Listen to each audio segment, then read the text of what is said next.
ำน้ำโขงกันกึ่งกลางอยู่คนละฝั่งยังส่งใจไฟหาคือทอดสาวไว้สาวไทยผู้งามโสภาอายปรารถนาควันตามาเป็นเพื่อนใจ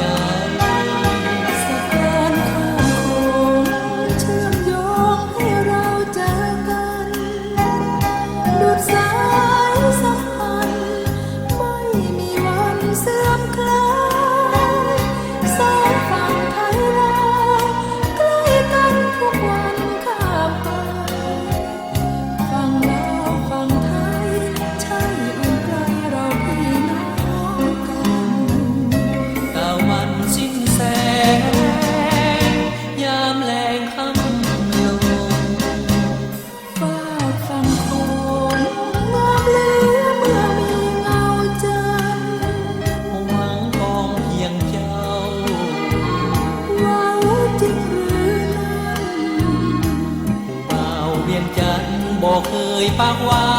นเดินน้องเดินกี่เดือนกี่ปีความหักบ่มีจืดจางปากหวานไม่สา